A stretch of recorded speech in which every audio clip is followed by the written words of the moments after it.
अच्छी कविताएं सुन ली, ताली बजा ली, हंस लिए, गीत सुन लिए, हास्य सुन लिया, सबसे बाद वाला जो आता है उसकी हालत क्या होती है? आपने कभी ठेले पर कोल्हू में गन्ने का रस निकलते देखा है?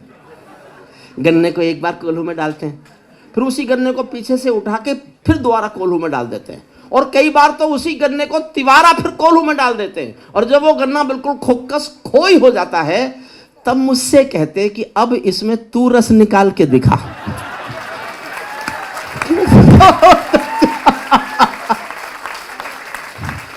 वो हालत अब मेरी होने वाली है। मैं नींबू फंसा के कोशिश करता हूं, और नींबू से काम नहीं चलेगा तो आजाद मेरे पास बैठा ही है। ये देश आस्था का मुल्क है, निष्ठा का, परंपराओं का। मुझे किसी भी कॉलेज में नई पीढ़ी के सामने कविता पढ़ने में बहुत बहुत सुकून मिलता है। मैं 40 साल एक यूनिवर्सिटी में शिक्षक रहा हूँ, तो एक शिक्षक को विद्यार्थियों के सामने बोलने का जो सुख है वो सुख आज मुझे मिलेगा। जितनी देर तक आप चाहेंगे उतनी देर तक मैं कविताएं सुनाऊंगा। 5 मिनट, 10 मिनट, 15 मिनट, आधा घंटा, 1 घंटा, 2 घंटे, कुछ नहीं। आप कहाँ जा रहे हैं? वापस अपनी सीट पे जाओ। अब क्लास शुरू।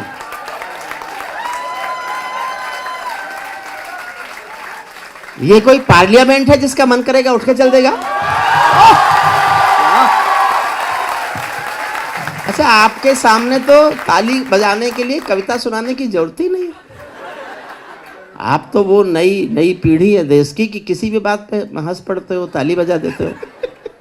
आपने सबको ये भ्रम कराया कि आप सचमुच देश के अच्छे, और ये साइंस कॉलेज है। अगर आर्ट कॉलेज होता तो मैं मानता कि लिटरेचर के लोग होंगे, लेकिन आर्ट भी है। अच्छा, तो फिर मैं अपने शब्द वापस, तारीफ वापस लेता हूँ। मैं तो विज्ञान के समझ के तारीफ कर रहा था। सुनिए, आप फिर भी बहुत अच्छे। देखिए, ये मुल्क आस्था का, 10 सेकंड की एक बात सुन लीजिए, फिर कविता सुनाऊंगा। ये आस्था का मुल्क है, परंपरा, भरोसे, विश्वास, निष्ठा। एक बाप और बेटी जा रहे थे किसी रास्ते पर। 10 सेकंड की एक कहानी सुनना। बाप और बेटी जा रहे थे, रास्ते में उनको तेज बाढ़ का पानी मिला। दोनों घबरा गए, डर गए, कैसे निकलेंगे, तेज बाढ़ का पानी बह रहा है। तो पिता ने हिम्मत करके कहा कि बेटी डरो मत, तुम मेरा हाथ पकड़ लो, हम पार निकलेंगे। बेटी ने कहा, पापा मैं आपका हाथ नहीं पकड़ूंगी, आप मेरा हाथ पकड़ लो। पापा ने कहा, क्या फर्क पड़ता है, मैंने तुम्हारा हाथ पकड़ा या तुमने मेरा हाथ पकड़ा? समझना मैं कहना क्या चाहता हूं। पिता ने कहा, बेटी क्या फर्क पड़ता है, तुमने मेरा हाथ पकड़ा या मैंने तुम्हारा हाथ पकड़ा? बेटी ने कहा, पापा बहुत फर्क पड़ता है, मैं किसी मजबूरी में, अपने स्वार्थ में आपका हाथ छोड़ भी सकती हूं, लेकिन एक बाप अपनी बेटी का हाथ कभी किसी हाल में नहीं छोड़ सकता, किसी हाल में नहीं छोड़ सकता। ये हमारे भरोसे और निष्ठाएं हैं। हमारे रचित ने 500 साल बाद की कविता सुनाई, 500 साल बाद की। मैं तो सुन के ही डर गया था। मैं आपको एक 29 साल अपनी पुरानी कविता सुना रहा हूं, और ये दावा करते सुना रहा हूं, नहीं, आपको ये लग ही नहीं सकता कि ये 29 साल पुरानी कविता है, जबकि सच है ये। मैं कश्मीर पर 29 साल चीखा हूं हिंदुस्तान में, और 5 अगस्त को संसद में जब ये संविधान का कलंक मिट रहा था, आर्टिकल 370 का, तब मैं दुनिया का सबसे खुशनसीब आदमी था। और इस कविता को संसद में सुनाया जा रहा था। बिल पास होते समय संसद में कविता पढ़ी। सांसद हैं एक संजय जायसवाल, मैं नहीं जानता कौन है, लेकिन वो चंपारण से, बिहार से जीत के आए हैं। उन्होंने संसद में कोट की इस कविता को। 29 साल जिस कविता को मैं चीखा, मैं उसी कविता को सुना रहा हूं। आपको ये लगेगा कि मैंने 5 अगस्त को, जिस दिन ये कलंक मिटा, उस दिन लिखी है, और मैंने केवल एक शब्द बदला है कविता में।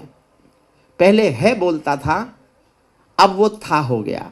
और जिस सरकार ने मेरी कविता के है को था किया है, मैं उस सरकार को बधाई देना चाहता हूं। इस कविता को सुनाने से पहले गा सुनिए, मन से सुनिए। देखिए, मैं भी शिक्षक रहा हूं और 40 साल रहा हूं, तो मुझे बच्चे क्लास में कैसे ठीक बैठने चाहिए ये भी बताना आता है। बस क्लास वो थोड़ी छोटी, थोड़ा बड़ी क्लास थी जिससे मैं पढ़ाता था। कश्मीर जो खुद सूरज के बेटे की राजधानी थी। 1 मिनट जुड़ जाइए, उसके बाद अच्छा लगे तो आगे सुनते रहिए, वरना तो मैं पॉपुलर जी का फिर सुनवा दूंगा इनको। काश्मीर जो खुद सूरज के बेटे की राजधानी थी, डमरू वाले शिव शंकर की जो घाटी कल्याणी थी, कश्मीर जो भूमंडल का स्वर्ग बताया जाता। इतनी ताली मत बजाइए, और कोई फूल माला लेके नहीं आएगा, पहले बता देता हूं। कितना समय बर्बाद हुआ इस बात में कि वो फूल माला लेके आते हैं, कभी बड़ा खुश होता है कि ओ मुझे माला आ गई। कविता सुन लीजिए, देखिए मुझे चारू जी ने, प्रिंसिपल जैन साहब ने क्यों बुलाया मुझे नहीं पता। हाँ, पिछले साल भी बुलाया था, तो मैं उन दोनों मेरी आंखों का ऑपरेशन हो रहा था, तो मैं उसमें आ नहीं पाया था। तो इस साल में इसलिए आया कि जब उन्होंने कहा कि पिछले साल भी हमने बुलाया था, आप नहीं आए थे, तो मैंने सोचा फिर मैं आ जाऊं। फिर इसे सुनिए, मन से सुनिए, ताली जहाँ बहुत ज़्यादा जोर पड़े आप पे कि नहीं बजाओगे तो कुछ हो जाएगा, वहीं बजाना, वहीं बजाना। काश्मीर जो खुद लेकिन ऐसा भी मत करना कि बजाना भूल ही जाओ।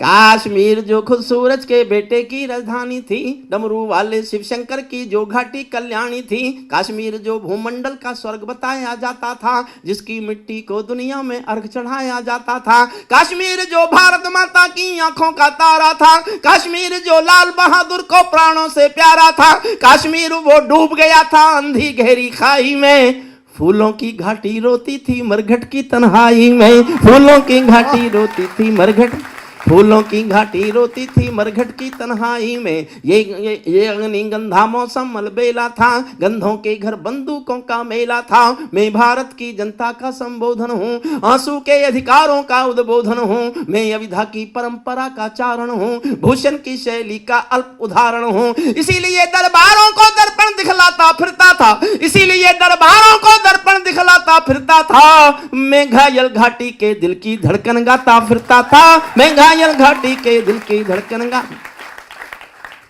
कश्मीर था जहां तमंचे थे केसर की क्यारी में, वो कश्मीर देखिएगा 370 हटने से पहले क्या था। कश्मीर था जहां तमंचे थे केसर की क्यारी में, कश्मीर था जहां रुदन था बच्चों की किलकारी में, कश्मीर था जहां तिरंगे झंडे फाड़े जाते थे, 47 के बंटवारे के घाव उघाड़े जाते थे, कश्मीर था जहां हौसलों के दिल तोड़े जाते थे, खुदगर्जी में जेलों से हत्यारे छोड़े जाते थे, खुदगर्जी में जेलों से हत्यारे छोड़े जाते थे, अपहरणों की रोज कहानी होती थी, धरती मैया पानी पानी होती थी, झेलम की लहर भी आंसू लगती थी, गजलों की बहरें भी आंसू लगती थी, मैं आंखों के पानी को ललकार बनाता फिरता था, मैं घायल घाटी के दिल की धड़कन गाता फिरता था, मैं घायल घाटी के दिल की। और एक छंद सुनिए, कश्मीर था जहां गर्द में चंदा सूरज तारे। देखो मुझे हंसाना बहुत आता है, मैं इन कवियों की संगत में रहता हूं तो बुरा असर पड़ता ही है, आज़ाद के, पॉपुलर जी के, तो मैं उस बुरे असर को नहीं दिखाना चाहता। मैंने अभी जो कोशिश कर रहा हूँ, मैं सबका बहुत अच्छा असर आप पे पड़ा है, आपको उस प्रभाव से थोड़ा सा मैं मुक्त करना चाहता हूँ। जो प्रभाव आप पर इन बहुत अच्छी अच्छी कविताओं का पड़ गया है, वो थोड़ा प्रभाव कम हो जाए, और अगर मुझे लगा कम नहीं हुआ तो मैं प्रभाव फिर नष्ट भी कर देता हूँ। मन से सुनिएगा, मुझसे एक बार जुड़ जाइए, मैं कुछ कहने आया हूँ आपसे। कश्मीर था जहां गर्द में चंदा सूरज तारे थे, झरनों का पानी रक्तिम था, झीलों में अंगारे थे, कश्मीर था जहां फिजाएं घायल दिखती रहती थीं, गर्म हवाएं घाटी का राशि फल लिखती रहती थीं, कश्मीर था जहां विदेशी समीकरण गहराते थे, गैरों के झंडे भारत की भूमि पर लहराते थे, कश्मीर था जहां हमारा राष्ट्रगान शर्मिंदा था। देखना चाहता हूं जोश में ताली कैसे बजाते हो। कश्मीर था जहां हमारा राष्ट्रगान शर्मिंदा था, भारत माँ को गाली देकर भी खलनायक जिंदा था, भारत माँ को गाली देकर भी कश्मीर था जहां हमारा राष्ट्रगान शर्मिंदा था, भारत माँ को गाली देकर भी खलनायक जिंदा था। और इससे भी ज्यादा कड़वा सच गा रहा हूं, इससे भी ज्यादा तालियां मैं भी सुनना चाहता हूं। कश्मीर था जहां देश का शीश झुकाया जाता था, मस्जिद में गद्दारों को खाना भिजवाया जाता था, मस्जिद में गद्दारों को खाना भिजवाया जाता था, गूंगा बहरापन ओढ़े सिंहासन था, गूंगा बहरापन ओढ़े सिंहासन था, लूले लंगड़े संकल्पों का भाषण था, फूलों की घाटी लाशों की मंडी थी, अनुशासन का पूरा दौर शिखंडी था, मैं इस कोढ़ी कायरता की लाश उठाता फिरता था, मैं घायल घाटी के दिल की धड़कन गाता फिरता था, मैं घायल घाटी के दिल की धड़कन गा। हमको दो आंसू नहीं आते थे अनहोनी घटना पर। क्या क्या नहीं हुआ इस देश में। 19 जनवरी 1990 को 4.5 लाख कश्मीरी पंडित कश्मीर घाटी से बाहर निकाले गए, मस्जिदों से अनाउंस करके निकाले गए, उनकी मां बहन बेटियों के साथ बलात्कार हुए, संपत्ति में आग लगाई गई, हत्याएं की गई और 4.5 लाख कश्मीरी पंडितों को कश्मीर से बाहर आने के लिए मजबूर किया। दिल पर हाथ रखकर सोचना, इससे बड़ी मॉब लिंचिंग हिंदुस्तान में कभी हुई है क्या? ये थी मॉब लिंचिंग। कोई मानवाधिकार वाले रोने नहीं आए और इस देश में कोई शाहीन बाग नहीं हुआ।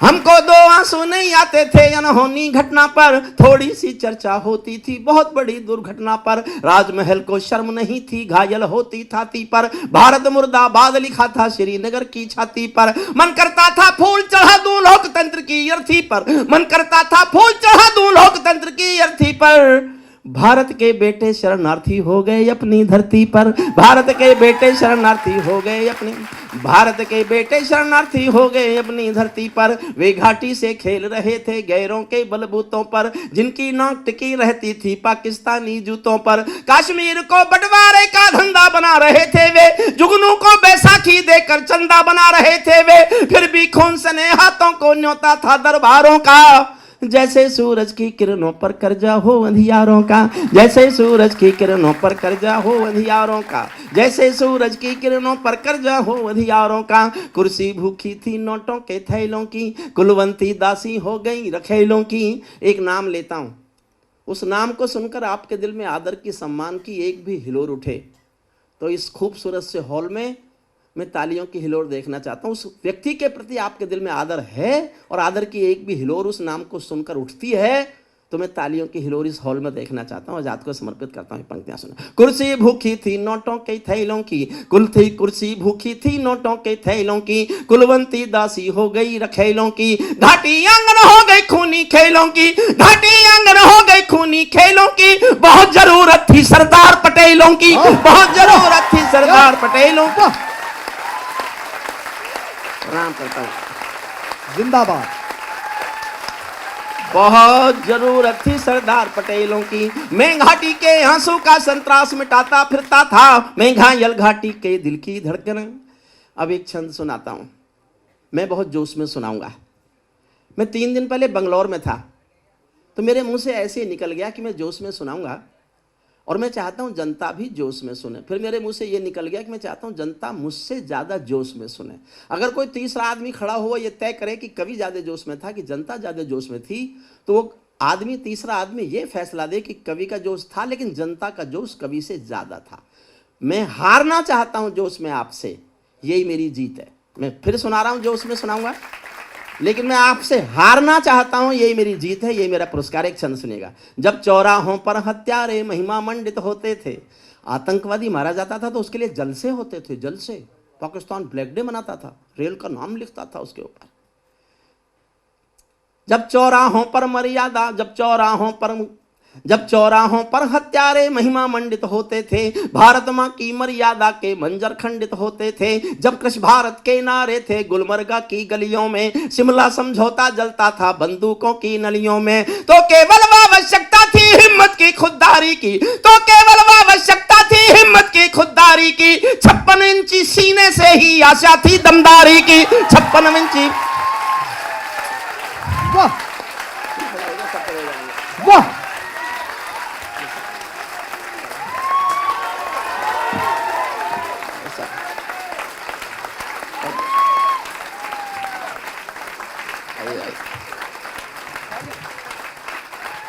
सैल्यूट, जिंदाबाद जिंदाबाद। आहा।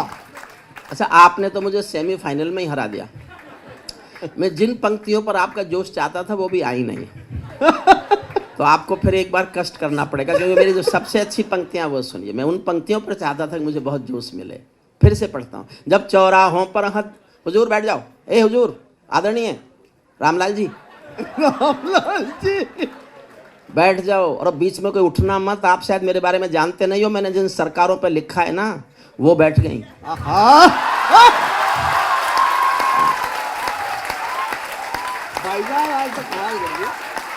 जब चौराहों पर, अगली पंक्तियां देखना, आपका मन करे उछलने को तो उछलना भी। जब चौराहों पर हत्यारे महिमा मंडित होते थे, भारत माँ की मर्यादा के मंजर खंडित होते थे, जब कृष भारत के नारे थे गुलमर्गा की गलियों में, शिमला समझौता जलता था बंदूकों की नलियों में, तो केवल आवश्यकता थी हिम्मत की, खुददारी की, 56 इंची सीने से ही आशा थी दमदारी की। संविधान को बदल दिया है, घाटी गैर नहीं होगी, जहां तिरंगा नहीं मिलेगा उनकी खैर नहीं होगी, जहां तिरंगा नहीं मिलेगा उनकी खैर।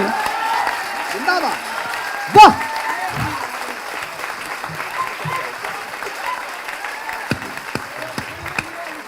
वाह, जहां सैल्यूट करता हूं आप आदरणीय चारू जी। मैं भले ही पहली बार आया हूं, लेकिन एक बात कह के नहीं जाऊंगा तो मेरे मन पे एक बोझ रहेगा। मैं सचमुच दिल से कह के जाना चाहता हूं। मैं 25 साल लाल किले में आया हूं कविता सुनाने, 25 साल। लेकिन जिस मन से प्रारंभ से अब तक अपने विद्यालय के बच्चों को भी और सब कवियों को आपने सुना, मैं 25 साल के लाल किले के 25 कवि सम्मेलन दीनदयाल उपाध्याय विद्यालय के इस एक कवि सम्मेलन पर न्यौछावर करने की घोषणा करता हूं। आप तो उत्साह हैं,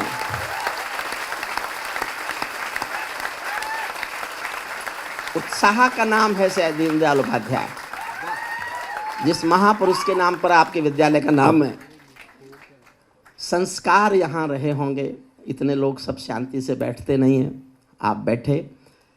और इस कविता का एक अंतिम छंद और है, उसके बाद आजाद जो कहेगा मैं सुना दूंगा। जहां तिरंगा नहीं मिलेगा उनकी खैर नहीं होगी, जिनको भारत की धरती ना भाती हो, जिनको भारत की धरती ना भाती हो, भारत के झंडों से बदबू आती हो, जिन लोगों ने मां का आंचल फाड़ा हो, दूध भरे सीने में चाकू गाड़ा हो, मैं उनको चौराहों पर फांसी चढ़वाता फिरता था, मैं घायल घाटी के दिल की धड़कन गाता फिरता था, मैं घायल घाटी के दिल की धड़कन गाता। अंतिम छंद सुनिए। अंतिम छंद मैंने इसलिए लिखा, उधर से अभी भी धमकी बंद नहीं है। एक मंत्री बोलता है पाकिस्तान का कि हमारे पास पाव भर का भी एटम बम है। अच्छा, रोज हमारे पास परमाणु बम है, हमारे पास एटम बम है, हमारे पास एटम बम है। सुन सुन के कान पक गए। मैं युद्ध का विरोधी हूं साहब, मैं युद्ध का समर्थन कभी नहीं करता। एक कोई कवि जो भावनाओं में जीता हो वो किसी युद्ध का समर्थन नहीं कर सकता। लेकिन मेरे जब बहुत कान पक गए, रोज हमारे पास एटम बम है, हमारे पास एटम बम है, तो मेरा एक दोस्त साइंटिस्ट है, मैंने उससे पूछा भाई एक बात बता, अगर वो नहीं माना और उसने हम पर फेंक दिया तो हम भी फेंकेंगे, क्या नतीजा होगा? तो उसने कहा दोनों देशों में अगर परमाणु बम हुआ तो दोनों मुल्कों के 25-25 करोड़ लोग मरेंगे। मैं कुछ देर के लिए चुप हो गया, लेकिन सुनना साहब, चुप हो गया मैं कुछ देर के लिए। लेकिन जब मैंने देखा कि इसने बहुत तंग कर रखा है, तो फिर मेरे दिल से निकला कि एक बार हो जाने दो, होने दो एक बार। हम 25 करोड़ मरेंगे ना, 110 करोड़ तो हम फिर भी बचेंगे। तेरा क्या होगा रे कालिया?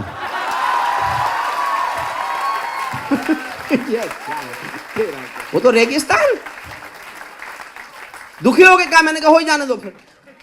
अंतिम लाइनें सुनना, फिर एक कविता सुनाऊंगा आपको जो मैं सुनाने आया हूं।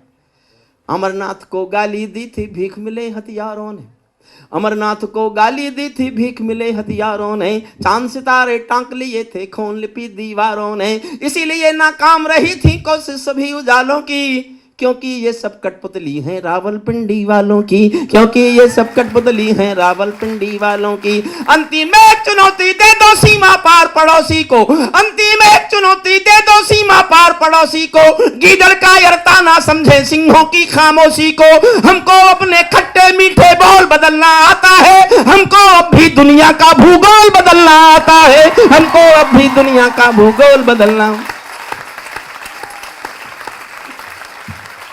मैं एक कविता और सुनाता हूं आपको। और जैसा मैंने कहा, एक बार मैं और कहना चाहता हूँ, ये है हमारा स्टार, ये हमारे स्टार है पवार साहब। अगर आवाज की दुनिया को इस बात का फक्र है कि उनके पास लता मंगेशकर है, अगर फिल्मी दुनिया को इस बात का अहंकार है कि उनके पास अमिताभ बच्चन है, अगर क्रिकेट को इस बात का अहंकार है कि उनके पास सचिन तेंदुलकर है, तो हमको इस बात का अहंकार है, हमारे पास डॉक्टर हरिओम पवार है। ना चाहता हूं ये मेरा अपमान क्यों कर रहा है। ये तीनों वो नाम लिए जिनका कैरियर खत्म हो गया। तू कहना क्या चाहता है मुझसे?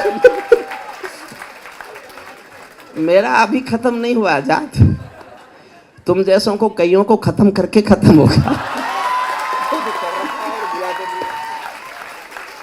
अच्छा, जो लोग कैरियर में अपने बिल्कुल उस पर चले गए, उनके साथ तुलना करना किसी कवि का सम्मान तो है ही नहीं। देखिए, मैं एक कविता आपको सुनाता हूं मोदी जी पर।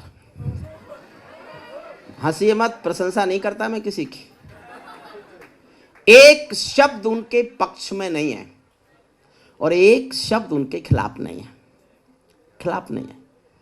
अच्छा, मैं जब यूनिवर्सिटी से रिटायर हो गया, जिनको हटाना चाहते थे वो हट गए, जिनको लाना चाहते थे वो आ गए। फिर हमारे सामने संकट यह था, करें क्या।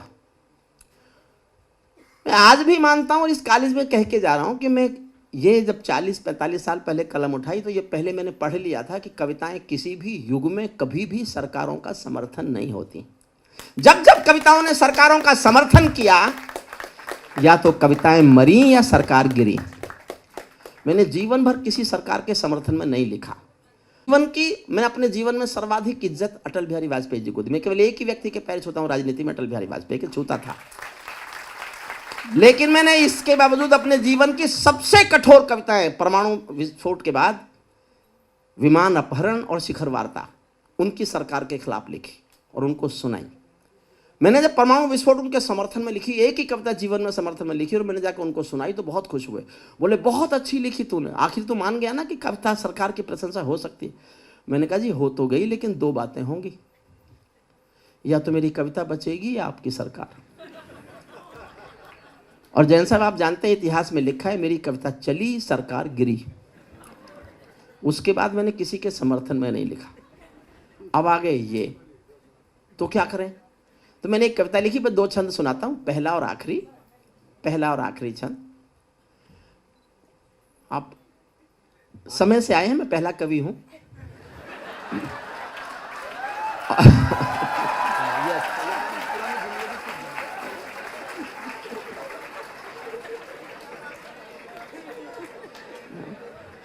इन सबको सुनना पड़ेगा। सुनिए, एक शब्द उनके पक्ष में नहीं है, एक शब्द उनके खिलाफ नहीं है। केवल 2 छंद सुना रहा हूं और इसके बाद भी आप बैठे रहेंगे, मैं चाहूंगा बैठे रहें। मैं एक 4 मिनट की अपने जीवन की सबसे अच्छी कविता करगिल के और पुलवामा के शहीदों को सुना के जाऊंगा। वो मेरी सबसे अच्छी कविता है, 4 मिनट की कविता है कुल। इसके बाद वो सुना दूंगा, पहले ये सुन लीजिए। 2 छंद बस, पहला और आखिरी। साहब यहाँ तो खड़े होकर बात मत कीजिए, प्लीज प्लीज, कहीं बैठ जाओ, कहीं बैठ जाओ। और नहीं बैठोगे तो मैं आपको मणिपुर ले जाऊंगा और वहाँ मंत्री बनवाऊंगा। आपको पता नहीं है मंत्री जो मणिपुर के हैं उनकी कितनी हालत खराब है आजकल। बहुत अच्छा बैठ गए। जो बच्चे जमीन पर बैठ के कविताएं सुन रहे हैं, मैं उनके इस संस्कार को भी सैल्यूट करता हूँ, प्रणाम करना चाहता हूँ। ये आजकल के बच्चे जमीन पर बैठ जाए। मैं ताजों के लिए समर्पण वंदन गीत नहीं गाता। मन से जुड़ना, मैं आप कविता सुना रहा हूँ। आपसे पहले तो मेरी शानदार कविता। मैं ताजों के लिए समर्पण वंदन गीत नहीं गाता, मैं ताजों के लिए समर्पण वंदन गीत नहीं गाता, दरबारों के लिए कभी अभिनंदन गीत नहीं गाता। गौन भले हो जाऊं लेकिन मौन नहीं हो सकता मैं। चौथी पंक्ति सुनना, मैं समझ में आऊंगा और मेरी कविता भी समझ में आएगी। एक पंक्ति को समझ लीजिए, एक पंक्ति पर टंगी है मेरी पूरी कविता की आत्मा। एक पंक्ति समझ जाएंगे फिर मुझे भी समझ जाएंगे। फिर से दोहराता हूं, सुनना। मैं ताजों के लिए समर्पण वंदन गीत नहीं गाता, दरबारों के लिए कभी अभिनंदन गीत नहीं गाता। गौन भले हो जाऊं लेकिन मौन नहीं हो सकता मैं। पुत्र मोह में शस्त्र त्याग कर द्रोण नहीं हो सकता मैं। पुत्र मोह में शस्त्र त्याग कर द्रोण नहीं, पुत्र मोह में शस्त्र त्याग कर द्रोण नहीं हो सकता मैं गाथा वाचन करता हूँ सिंहासन परिवर्तन की, अच्छे दिन आने वाले हैं ना। जिस दिन मेरी आंख बुझेगी मैं बस जोश बनाए रखिए तालियों से। जिस दिन मेरी आंख बुझेगी मैं उस दिन मर जाऊंगा। सिंहासन वाले पंखों से उड़ता नहीं मिलूंगा मैं, सिंहासन वाले पंखों से उड़ता नहीं मिलूंगा मैं। राजमहल के कालीनों से जुड़ता नहीं मिलूंगा मैं धरती पर इंकलाब के स्वर की एक निशानी हूँ। गाते गाते अंगारा हूँ, लिखते लिखते पानी हूँ। गाते गाते अंगारा हूँ, लिखते लिखते पानी हूँ। गाते गाते अंगारा हूँ, लिखते लिखते पानी हूँ, सत्ता का आकर्षण मेरी भूख नहीं। थोड़ा सा जानते होंगे, कोई बच्चे छोटे राजनीति नहीं जानते होंगे, 14 के चुनाव में अगर मैंने चाहा होता तो जहां भाजपा के 282 बैठे थे संसद में, मैं वहां हो सकता था। टिकट मांगने वाले हजारों थे, मिले हुए टिकट को लौटाने वाला सिर्फ मैं था, सिर्फ मैं। इसलिए कि मुझे राजनीति आती नहीं। मैं हालांकि जयप्रकाश नारायण के आंदोलन की कोख से पैदा हुआ कवि हूं। मैंने 1975 में मीसा भोगाए, मैं जेपी आंदोलन की कोख से पैदा हुआ। जेपी मेरे कंधे पर हाथ रखकर भाषण देते थे और मैंने जीवन की पहली कविता जयप्रकाश नारायण के आंदोलन के लिए लिखी थी। राजनीति मुझे नहीं आती। फिर मैं टिकैत जी के आंदोलन में जुड़ा, फिर मैं बाबा रामदेव के साथ चला गया। बाबा रामदेव चाहते थे मैं चुनाव लड़ूं, मैं नहीं चाहता था। बड़े नाराज, आज तक गुस्सा होते। कई बार जब उनका मन आता है तो 1-2 गाली दे देते हैं इस बात पर, मेरे कहने से चुनाव लो। मैंने कहा जी, मैंने उनसे एक दिन पूछ लिया जब बहुत ज़्यादा गुस्सा कर रहे थे तो, कि मैंने कहा जी मैं क्या हो जाता? बोले तू सांसद हो जाता। मैंने कहा फिर क्या हो जाता? माफ़ करना, ये गर्वोक्ति नहीं है, विद्यालय है। मैंने 40 साल एक यूनिवर्सिटी में कानून पढ़ाया है। मैं अपने विद्यार्थी समझकर, प्रोफेसर्स को अपना कुलीग समझकर बस बोलता हूँ, मुझे एक ही आशीष देना। मैंने कहा साहब, सांसद होकर क्या हो जाता? सांसद तो हिंदुस्तान में 542 है, हरिओम पंवार तो हिंदुस्तान में एक है। ये कहने के लिए बहुत कुछ छोड़ना पड़ता है साहब, बहुत आकर्षण छोड़ने पड़ते हैं। सुनिएगा, सत्ता का आकर्षण मेरी भूख नहीं, सत्ता का आकर्षण मेरी भूख नहीं, शाल दुशाला चंदन मेरी भूख नहीं, सरकारी अभिनंदन नहीं चुने मैंने, राजनीति के बंधन नहीं चुने मैंने, पद्म पुरस्कारों की चाह नहीं करता, दरबारों की मैं परवाह नहीं करता, कलम सिपाही बनकर जिंदा रहता हूँ, भूखे बच्चों से शर्मिंदा रहता हूँ, भूखे बच्चों से शर्मिंदा रहता हूँ। पगडंडी से लाल किले तक जाता हूँ, पगडंडी से लाल किले तक जाता हूँ, झुग्गी झोंपड़ियों के आंसू गाता हूँ, लेकिन दरबारों में कभी का शीश नहीं झुकने दूंगा, लेकिन दरबारों में कभी का शीश नहीं झुकने दूंगा। कविता का सिंहासन से संग्राम नहीं रुकने दूंगा, कविता का सिंहासन से संग्राम नहीं। भारत माँ, एक छंद पहला और एक छंद अंतिम। भारत माँ के घर में नया बसंत दिखाई देता है, वंशवाद की परंपरा का अंत दिखाई देता है, वंशवाद की परंपरा का अंत दिखाई देता है। तुमने उस दिन परंपरा का सूरज एक उगाया था। मैं मोदी जी के साथ 20 साल से उठता बैठता हूँ। जब वो मुख्यमंत्री भी नहीं बने थे, हरियाणा देखते थे, तब से उनके साथ बहुत उठना बैठना है। लेकिन मुझे बहुत अच्छे किस दिन लगे, मैं फिर कह रहा हूँ, कोई तारीफ नहीं करूँगा, लेकिन कोई काम बहुत अच्छा लगा हो तो मैंने लिखने से अपने को रोक नहीं पाया। अगर कोई काम किसी का बहुत अच्छा लगे फिर भी आप ना लिखो तो ये आपका अहंकार है। मैं उस अहंकार को छोड़कर बोल रहा हूँ। और आपको लगे कि ये काम तो अच्छा था, लगना चाहिए था, आपने ठीक लिखा है, तो जी पूरे सदन का एक तालियों का आंदोलन सुनना चाहता हूँ। तुमने उस दिन परंपरा का सूरज एक उगाया था, तुमने उस दिन परंपरा का सूरज एक उगाया था, जिस दिन तुमने संसद की चौखट पर शीश झुकाया था, जिस दिन तुमने संसद की चौखट पर बहुत बधाई देता हूं मैं। और एक बात और ज्ञान की बताता हूं, जैन साहब, गर्ग साहब, चारू जी, अगर आप किसी के साथ उठते बैठते हो और वो देखते ही देखते देश का सबसे बड़ा आदमी बन जाए, तो फिर उसका आपसे क्या रिश्ता है, ये तय करने का हक उस आदमी पर मत छोड़ना। ये तुम तय करना कि तुम्हारा उससे क्या रिश्ता है। बड़े आदमी पर निर्णय नहीं छोड़ना चाहिए कभी। आशीष देना मुझे, मैं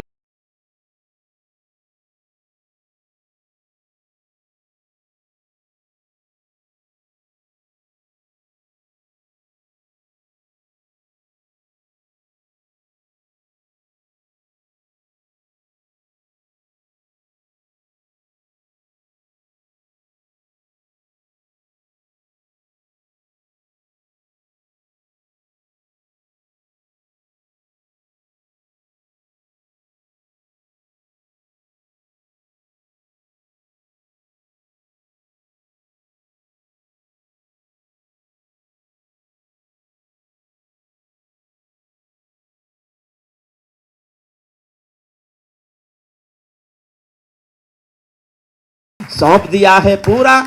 मैं अंतिम छंद सुनाता हूं आपको, बहुत लंबा हो जाएगा। अंतिम छंद सुनिए। जब वो आए थे तो मैंने 18 मांग लिखी है कविता में।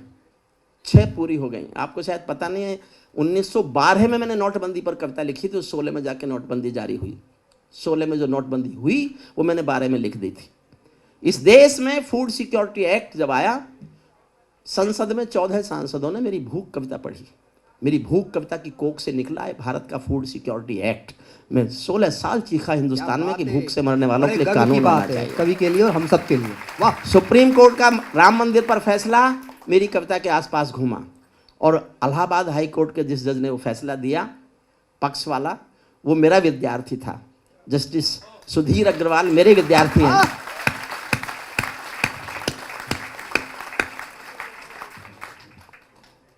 मन से सुनिए मैं कहना क्या चाहता हूं। ये सौगंध तुम्हारी है, मैं देश नहीं बिकने दूंगा।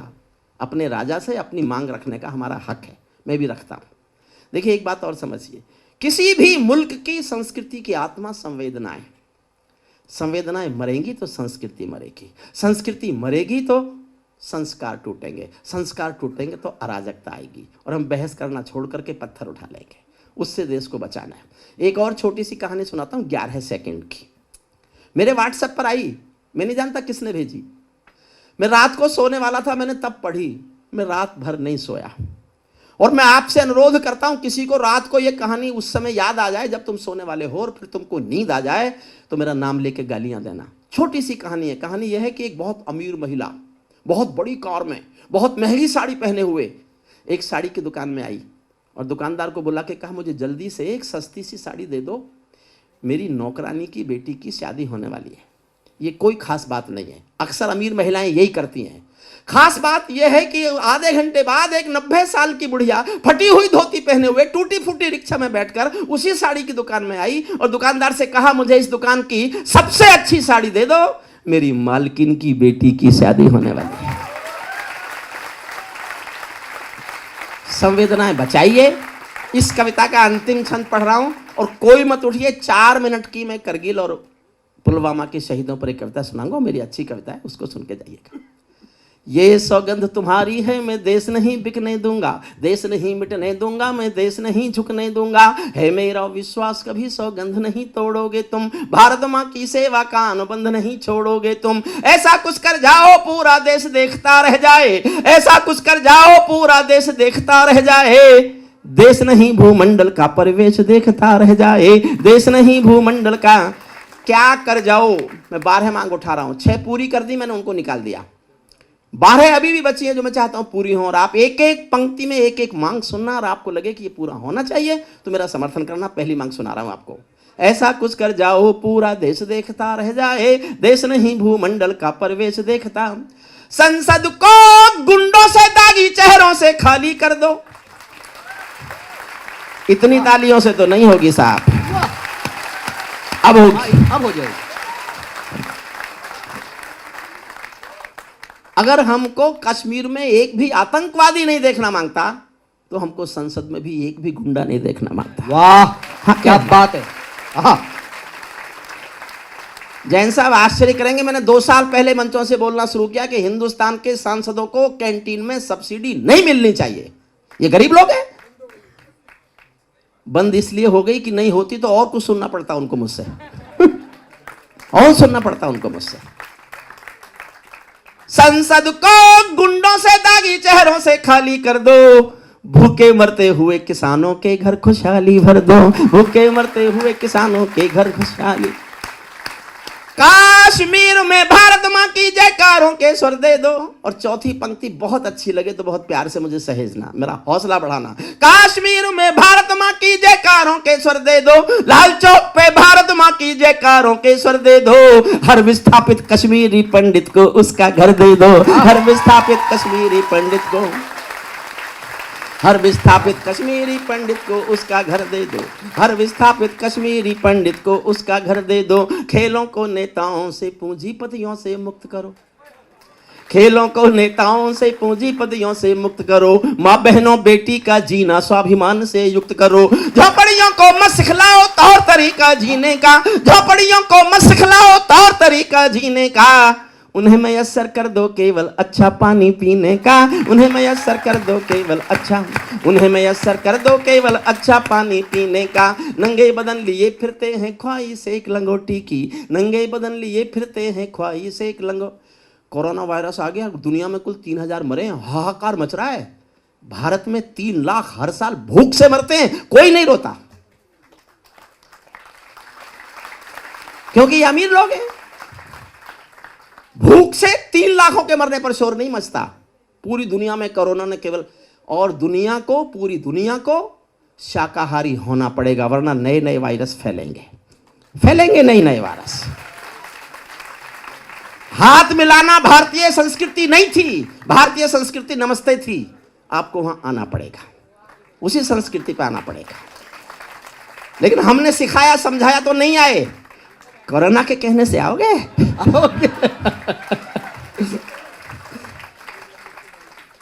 कोरोना के कहने से आएंगे। नंगे बदन लिए फिरते हैं ख्वाहिश एक लंगोटी की, खाली पेट लिए बैठे हैं उम्मीदें 2 रोटी की। कहीं भूख से कोई बच्चा मर ना जाए, याद रहे 10 करोड़ भूखी पीढ़ी की याद तुम्हें फरियाद रहे। तुम चाहो तो भारत मां, तुम चाहो तो दे घर घर को देवालय दे दो, तुम चाहो तो हर घर को देवालय दे दो, लेकिन सबसे पहले झोपड़ियों को शौचालय दे दो, लेकिन सबसे पहले झोपड़ियों को शौचालय दे दो। ऐसा कुछ कर जाओ पूरा देश देखता रह जाए, देश नहीं भूमंडल का पर अंतिम छंद पढ़ रहा हूं। देखो साहब, किसी के साथ बहुत उठो बैठो तो कहीं ना कहीं थोड़ा सा पक्षपात तो होता है। मेरे से भी एक पंक्ति में हुआ है, और मैं आज अपनी इस नई पीढ़ी के सामने ये वचन देता हूं कि अगर आपको ये पक्षपात अच्छा लगे तो जी भर के सराहना, और ये पक्षपात अच्छा ना लगे तो चुप रह जाना। मैं कल से नहीं पढ़ूंगा, वादा करता हूं, अजात शत्रु के आगे वादा करता हूं। लेकिन अगर ये पक्षपात ऐसा लगे आपको कि इतना तो हक बनता है, इतना तो बनता है, तो मेरे उस हक को मंच भी और आप भी सब सराहा देना बहुत प्यार से। उसके बाद एक नई कविता, नई करगिल की कविता सुनाऊंगा।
आप प्लीज बैठिए। 3 कविता मैं पढ़ता हूँ। देखिए, मेरी बात ध्यान से सुनना। मैंने भगवान राम नहीं देखे, वो हमारे रक्षक देवता माने जाते हैं। मैंने भी सनातन धर्म में पैदा हुआ हूँ तो मैं भी ये मानता हूँ हमारे रक्षक देवता होंगे। मैंने भगवान कृष्ण भी नहीं देखे, वो भी हमारे रक्षक देवता हैं। लेकिन मैंने जो अपने रक्षक देवता देखे हैं, ये वो हैं जो वर्दी पहनकर सीमा पर खड़े हैं और देश की रक्षा कर रहे हैं। क्या बात है, आहा, वाह। मैं इनको सल्यूट करता हूं। ये हमारे रक्षक देवता, ये हमारे रक्षक देवता हैं। मैं 3 बातें आजकल कह रहा हूं, किसी चैनल पर जाता हूं तो, कब सम्मेलन में जाता हूं तो, जहां मुझे कोई लोग मिलते हैं, मैं सबसे 3 बातें कहता हूं। नंबर 1, सेना के किसी भी जो पैरामिलिट्री फोर्सेज हैं, चाहे वो BSF है, चाहे तिब्बत फोर्स है, चाहे नेवी है, चाहे एयरफोर्स है, चाहे वो पुलिस है, SP से नीचे किसी पुलिस वाले की और कर्नल से नीचे किसी सेना वाले की तनख्वाह में से इनकम टैक्स नहीं कटना चाहिए, नहीं कटना चाहिए। देश की रक्षा करने वाला अपनी तनख्वाह में से देश को इनकम टैक्स देगा, और सांसदों को तनख्वाह इनकम टैक्स फ्री मिलेगी। नहीं चलेगा साहब, नहीं चलेगा, हमारा आंदोलन सहना पड़ेगा, कोई सरकार में हो। दूसरा निवेदन है मेरा, आपके आस पड़ोस कोई ऐसा परिवार होगा जिसका बेटा शहीद हुआ होगा, चाहे 71 में हुआ हो, चाहे करगिल में हुआ हो, चाहे पुलवामा में हुआ हो, चाहे उरी में हुआ हो, चाहे कभी हुआ हो। अगर आपके पास ऐसा कोई परिवार रहता है और आप जानते हैं कि उस घर का कोई बेटा शहीद हो गया है, तो साल में एक दिन, केवल एक दिन उसके घर फूल लेके जाओ और उसके घर का हालचाल पूछ लो। क्या बात है, हालचाल पूछ लो, उसको लगेगा देश उसके बारे में सोचता है। और तीसरा मेरा हाथ जोड़कर निवेदन है, आप किसी बस अड्डे पर बैठे हों, रेलवे स्टेशन पर बैठे हों, हवाई अड्डे पर बैठे हों और कोई फौजी वर्दी पहनकर आगे से निकल रहा है, तो एक बार खड़े होकर 2 ताली बजा दो, ताकि उसको लगे कि उसका पूरा देश उसके साथ खड़ा हुआ है, उसको देश समर्थन कर रहा है। अब मैं आपको कविता सुनाता हूँ, सुनिएगा। मैं केशव का 5 जन्य भी गहन, मैं गीतकार नहीं हूँ, गीतकार हमारा बहुत प्यारा रचित ने बहुत प्यारे प्यारे, और आजाद ने भी आज श्रेष्ठ श्रेष्ठ गीत सुनाए, चारू जी ने बहुत अच्छा, और पॉपुलर जी ने जो सुनाया उसको गीत मान लो। हमारे बहुत बहुत लाड़, देखिए जो आपके चेहरों पर हंसी मुस्कुराहट खिलखिलाहट का हस्ताक्षर कर दे, वो भी किसी देवता से कम नहीं है। इस रोतीले मुल्क में रोतीले या तो दीवाना हंसे या तू जिसे तौफीक दे, वरना इस दुनिया में आके मुस्कुराता कौन है। हाय हाय। और मैं चाहे पॉपुलर जी हों चाहे आजाद हों, किसी भी हास्य रस के कवि का, आज हास्य रस की कविता चारू जी ने भी सुनाई, मैं इसलिए बहुत समर्थन करता हूं, उनका मान करता हूं, सम्मान करता हूं, अभिनंदन करता हूं, क्योंकि अगर कोई गरीब आदमी है वो रोने बैठ जाए, तो दुनिया में ऐसा कोई रुमाल अभी किसी कंपनी में नहीं बना जो रोने वाले आदमी के आंसू पहुंच देता हो। ये हंसाने वाले लोग हैं जो चेहरे की मुस्कुराहट के हस्ताक्षर करके आपका गम छीनते हैं। गीत मेरी भाषा नहीं है, गीत मुझे अच्छा आता तो मुझे कविता भी नहीं। आप सच मानिए, मैं विद्यालय है इसलिए बोल रहा हूँ, मैंने हिंदी नहीं पढ़ी, गलती से मेरी पढ़ाई लिखाई अंग्रेजी में हुई। और ये तो वो कवि है जो मेरी डिग्री तक नहीं जानता, बस ये कह दिए सबसे बड़ी डिग्री, इस पर बोलनी तक नहीं आती। जैसा मैंने आज से 30 साल पहले LLD की थी, कानून की आखिरी डिग्री है दुनिया में, इसके अलावा कोई पढ़ाई नहीं है, 30 साल पहले मैंने पूरी की थी। जब इसने पता चला भाई साहब ने LLD किया, तो मुझसे फ़ोन किया, भला सब क्या किया, मैंने कहा LLD की, तो मुझसे बोला आप B.Ed नहीं कर सकते थे। मुझे तो उस दिन पता चला कि ये बिहार का टॉपर रह चुका है। लेकिन आजाद हमारा लाडला कवि, बहुत प्यारा कवि, हिंदुस्तान में कविता का एक ऐसा सितारा है जिसने हिंदी कविता को प्रचार प्रसार करने के लिए ग्रामीण इलाकों में, कस्बों में बहुत कविता के प्रचार प्रसार में इसका योगदान है। तो मैंने सोचा इस पंडित ने कोई बात सोच समझ के कही होगी, तो मैंने गंभीरता से सोचा कि इसने क्यों कहा कि B.Ed नहीं कर सकते थे। तो मैंने सोचा कह तो ठीक रहा है, जब मुझे पढ़ाना ही था तो मैं B.Ed करके प्राइमरी पढ़ा लेता इसकी तरह। भाई यूनिवर्सिटी में पढ़ाओ चाहे प्राइमरी में पढ़ाओ, कहलाओ तो मास्टर जी ना। तो तब मुझे लगा इसने ठीक पूछा। सुनिए कविता सुनाता हूँ मैं आपको, बस थोड़ा हल्के हो जाए। सरदार जी आप भी बैठ जाओ सेट करके। देखिए सरदार जी एक और थे, शायद वो चले गए। नहीं वो है, ये रहे सर, अच्छा इधर। सरदार भाइयों मेरे दिल की बात सुनो, आधी मिनट की। मुझे कभी भी किसी भी सिख भाई की पगड़ी दिखती है ना, मैं उसको गुरुद्वारा समझ के सर झुकाता हूँ, गुरुद्वारा समझ। वाह। मैंने कानून के साथ साथ इतिहास बहुत पढ़ा है। इस कौम का जितना एहसान हिंदुस्तान की आज़ादी पर है, उतना एहसान किसी कौम का नहीं, किसी कौम का नहीं। आपको केवल एक तथ्य बता रहा हूं जो इतिहास का सच है। आज़ादी की पूरी लड़ाई में अंग्रेजों ने अदालत से मुकदमा चलाकर पूरी तरह से लीगल प्रोसेस पूरी करके 106 लोगों को फांसी दी थी बस। बाकी तो इलीगल लटकाए, पेड़ों से लटकाए, ऐसे मारे वैसे मारे। अदालत से मुकदमा चलाकर 106 बेटों को फांसी दी। जानना चाहोगे? उन 106 में 92 बेटे अकेले सिख कौम के थे, सिख मां की कौम के थे। क्या एहसान चुकाए?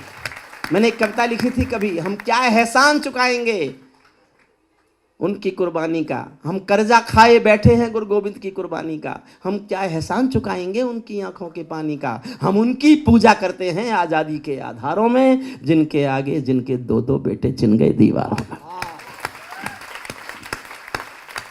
कविता सुन लीजिए, बस 4 मिनट 5 मिनट और मांगता हूँ। जो अच्छा हुआ वो दीनदयाल कॉलेज का है, प्रिंसिपल साहब का है, चारू जी का है, कॉलेज मैम का है, और आप विशेष रूप से आप विद्यार्थियों का है जिन्होंने कविता के प्रति इतनी रुचि ली। एक बात और बोलता हूं, बस फिर और नहीं बोलूंगा। कॉलेज कैसे खूबसूरत बनेंगे, सड़कें कैसे खूबसूरत होंगी, हवाई अड्डे कैसे खूबसूरत होंगे, नदियां कैसे साफ होंगी, ये सब काम सरकारों का है, किसी पार्टी की हो। ये सरकारों का काम है कि वो देश को खूबसूरत बनाएं, लेकिन इंसानियत कैसे खूबसूरत होगी ये काम साहित्यकारों का है, ये काम साहित्यकारों का है। ये काम हमें करना चाहिए और हमें तोड़ना नहीं चाहिए, बस हमें जोड़ना चाहिए। बस सुनिएगा, कविता सुनिएगा उन बेटों के सम्मान में। मैं केशव का 5 जन्म भी गहन मौन में खोया हूँ, उन बेटों की याद कहानी लिखते लिखते रोया हूँ, उन बेटों की याद कहानी लिखते लिखते रोया हूँ, जिस माथे की कुम। और ये सत्य घटना है। जिस दिन कैप्टन मनोज तलवार का पार्थिव शरीर मेरठ आया था, मैं अंतिम संस्कार की भीड़ में गया था, बहुत पीछे था भीड़ में, आगे मैं जा नहीं पाया, तो मैंने भीड़ में वहीं भीगी आंखों से एक छोटी सी कविता लिखी। वो हर उस शहीद के लिए है जिसने देश के लिए अपनी जान दे दी। सुनिएगा। मैं केशव का 5 जन्म भी गहन मौन में खोया हूँ, उन बेटों की याद कहानी लिखते लिखते रोया हूँ, जिस माथे की कुमकुम बिंदी वापस लौट नहीं पाई, चुटकी झुमके पायल ले गई कुर्बानी की अमराई, कुछ बहनों की राखी जल गई है बर्फीली घाटी में, वेदी के गठबंधन मिल गए हैं करगिल की माटी में, पर्वत पर कितने सिंदूरी सपने दफन हुए होंगे, 20 बसंतों के मधुमासी जीवन हवन हुए होंगे, टूटी चूड़ी धुला महावर रूठा कंगन हाथों का, कोई मोल नहीं दे सकता बासंती जज्बातों का, कोई मोल नहीं दे सकता, टूटी चूड़ी धुला महावर रूठा कंगन हाथों का, कोई मोल नहीं दे सकता बासंती जज्बातों का, जो पहले पहले चुंबन के बाद लाम पर चला गया। एक पल मेरे साथ यह एहसास जीना, एक पल, जो पहले पहले चुंबन के बाद लाम पर चला गया, नई दुल्हन की से छोड़कर युद्ध काम पर चला गया, उनको भी मीठी नींदों की करवट याद रही होगी, उनको भी मीठी नींदों की करवट याद रही होगी, खुशबू में डूबी यादों की सलवट याद रही होगी, खुशबू में डूबी यादों की सलवट याद। और पॉपुलर जी, रचित जी, चारू जी, आजाद भाई, मैं एक, ये मेरा अहंकार नहीं है, मैं खुद को अभी भी एक पंक्ति का कवि मानता हूँ। मैंने जीवन में केवल एक लाइन अच्छी लिखी है, एक लाइन, मुझे जी भर के आशीष देना, तालियों से दुआएं देना। मैंने ऐसी एक पंक्ति और लिख ली तो प्रिंसिपल साहब मैं घोषणा कर दूंगा मैं कवि हो गया हूँ। अभी नहीं मानता, मैं अभी भी एक पंक्ति का कवि मानता हूँ, और वो एक पंक्ति जो मेरे जीवन की सर्वश्रेष्ठ पंक्ति है, मैं सौंपता हूँ दीनदयाल विद्यार्थियों के, दीनदयाल कॉलेज के विद्यार्थियों के सुन। उनको भी मीठी नींदों की करवट याद रही होगी, खुशबू में डूबी यादों की सलवट याद रही होगी, उन आंखों की 2 बूंदों से 7 सागर हारे हैं, उन आंखों की 2 बूंदों से 7 सागर हारे हैं, जब मेहंदी वाले हाथों ने मंगलसूत्र उतारे हैं, जब मेहंदी वाले हाथों ने मंगलसूत्र। सल्यूट करता हूँ आप, सल्यूट करता हूँ। उन आंखों की 2 बूंदों से, उन आंखों की 2 बूंदों से 7 सागर हारे हैं, जब मेहंदी वाले हाथों ने मंगलसूत्र उतारे हैं, गीली मेहंदी रोई होगी छुपके घर के कौन। मैं एक सत्य घटना सुनाता हूँ। मैं कैसे अपने कॉलेज की बिटिया को जानता था जो एक फौजी से प्यार करती थी। ना बिटिया ने घर वालों को बता रखा था ना फौजी को। बिटिया एक दिन उस फौजी के नाम की मेहंदी रचाती है और उसी दिन खबर आती है कि फौजी शहीद हो गया। उस पल को जीना मेरे साथ। गीली मेहंदी रोई होगी छुपके घर के कोने में, गीली मेहंदी रोई होगी छुपके घर के कोने में, ताजा काजल छूटा होगा चुपके चुपके रोने में, जब बेटे की अर्थी आई होगी सोने आंगन में, जब बेटे की अर्थी आई होगी सोने आंगन में, शायद दूध उतर आया हो बूढ़ी माँ के दामन में, शायद दूध उतर आया हो बूढ़ी, शायद दूध उतर आया हो बूढ़ी माँ के, शायद दूध उतर आया हो बूढ़ी माँ के दामन में। वो विधवा पूरी दुनिया का बोझा सर ले सकती है। संसार में किसी भी मुल्क में किसी भी मजहब में स्त्री अर्थी को कंधा नहीं देती, नहीं देती। भरतपुर के पास एक गांव है अजान, राजस्थान में, कल्पना नहीं है, सत्य घटना। एक वीरेंद्र सिंह नाम का बेटा शहीद हुआ। जब सेना उसका पार्थिव शरीर लेके आई तो उसकी पत्नी, गायत्री देवी नाम है उनका, उनकी पत्नी ने गांव वालों की मर्जी के खिलाफ, अफसरों की मर्जी के खिलाफ शादी के दिन वाले कपड़े पहने और शमशान घाट तक अपने पति की अर्थी को कंधा दिया। यह दुनिया की पहली घटना थी जब कोई औरत अर्थी को कंधा दे रही थी, पहली घटना थी। उसके बाद बहुत घटनाएं घटी। देहरादून में तिवारी कविता का बहुत सारे ऐसे बाद में उदाहरण हुए, लेकिन ये पहला उदाहरण था। जो दुनिया में घटना पहली बार घटे वो तो स्वयं एक महाकाव्य है। फिर भी उस पर कोई क्या लिखे, फिर भी मैंने एक पंक्ति लिखी है, सुनिएगा।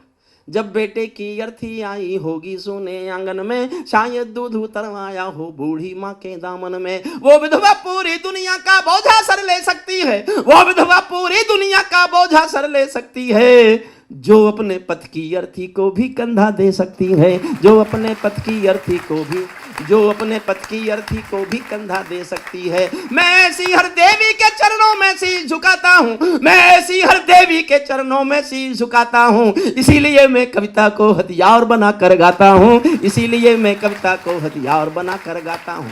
जिन बेटों ने पर्वत काटे हैं अपने नाखूनों से, कल्पना करो -40 और +40 में कैसे रहते होंगे, कैसे लड़ते होंगे। जिन बेटों ने पर्वत काटे हैं अपने नाखूनों से, उनकी कोई मांग नहीं है दिल्ली के कानूनों से, जो सैनिक सीमा रेखा पर ध्रुव तारा बन जाता है, जो सैनिक सीमा रेखा पर ध्रुव तारा बन जाता है, उस कुर्बानी के दीपक से सूरज भी शर्माता है, गरम दहानों पर तोपों के जो सीने अड़ जाते हैं, उनकी गाथा लिखने को अंबर छोटे पड़ जाते हैं, उनके लिए हिमालय कंधा देने को झुक जाता है, कुछ पल को सागर की लहरों का गर्जन रुक जाता है, उस सैनिक के शव का दर्शन तीर्थ जैसा होता है, चित्र शहीदों का मंदिर की मूरत जैसा होता है, चित्र शहीदों का मंदिर की मूरत जैसा। अंतिम लाइनें सुनिए। क्या ये देश उन्हीं का है जो सीमा पर मर जाते हैं, क्या ये देश उन्हीं का है जो सीमा पर मर जाते हैं, अपना खून बहाकर टीका सरहद पर कर जाते हैं, कोई युद्ध वतन की खातिर सबको लड़ना पड़ता है, संकट की घड़ियों में सबको सैनिक बनना पड़ता है, जो भी कौम वतन की खातिर मरने को तैयार नहीं, उसकी संतति को आजादी जीने का अधिकार नहीं, उसकी संतति को आजादी जीने का अधिकार।